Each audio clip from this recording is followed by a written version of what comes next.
Welcome to Excel for Economics. In this video, we're going to be talking about statistics. So this is statistics in the sense that we have a set of data. We have data 1 and data 2. And we want to get statistics out of this. So we want to get what is the total of this. Now we can get this if we highlight it all. We can see down here in the bottom corner that it says the sum is 20. But what if we want to do this in our sheet? We can use the sum function. Arrow over, highlight what we want to add up, and hit enter.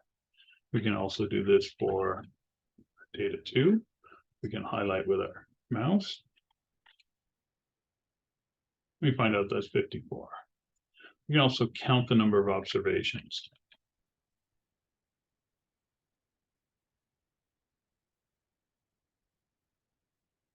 And we can count, and this should be the same number for both data sets, because the number of observations is the same. We can also find out what the maximum is of data 1, the max of data 2 is 3. We can also find the minimum.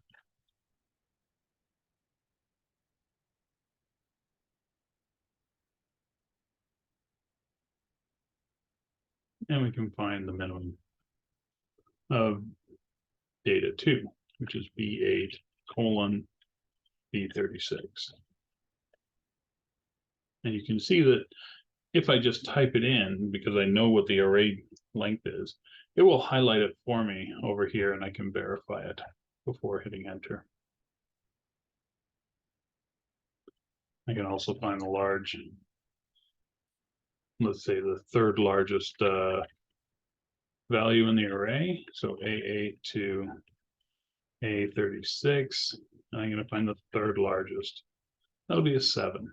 And if I went to the table, I could find out that it's 10, 9, and 7 as the largest. Largest from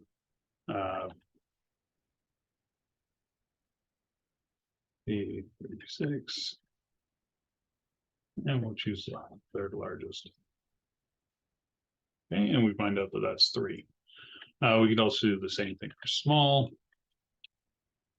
And if we want to use the function thing, we could highlight, set our k to 3, and then say OK. And we find out that it's -7. Other things we can do is we can find the average. Average of our data 1. The median value of data 1 is 1, and we can find the mode. What's the most observed value? We find it's a 5.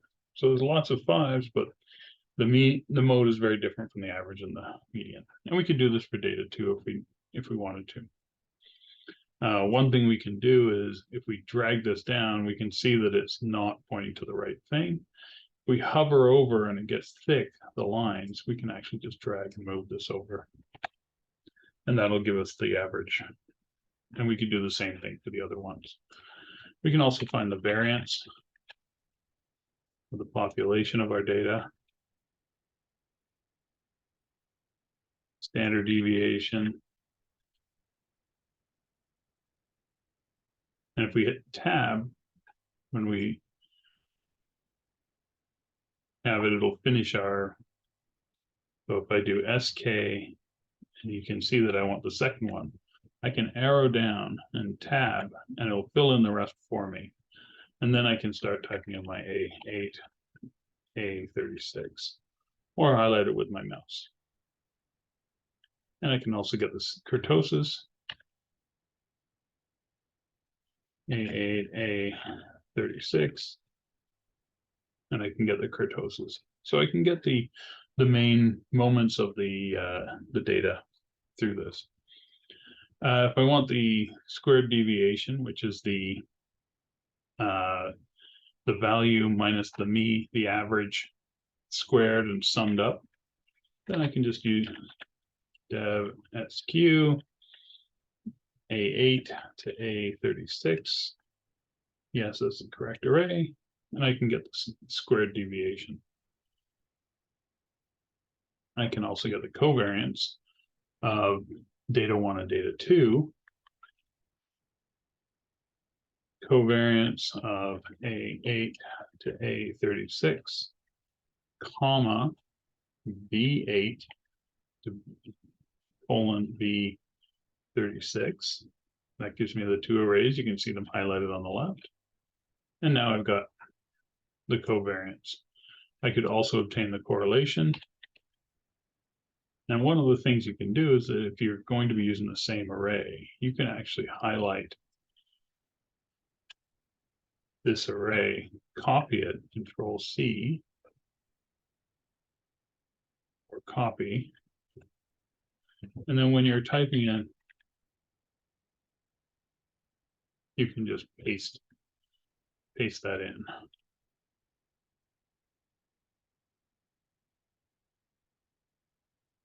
You can either paste it using Control V, or you could actually type in, come here and paste, close bracket, and then you get 21. So some products, what it's doing is it's saying, multiply each of these together, each of the pairs, and then add them all up. We can also do some statistics things where we may want to round our data. So we could say round this to 1 digit. We also round down. And we want this value for 1 digit. And we can also round up.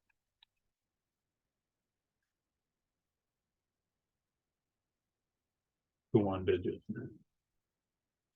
And here we can see what happens with each of these, such that for 8.3, you can see that it rounds down properly to 1 digit, and then round up says go up. Here, the rounding is correct, where it rounds to 5. If it rounds down, then it's going to ignore the 0.05.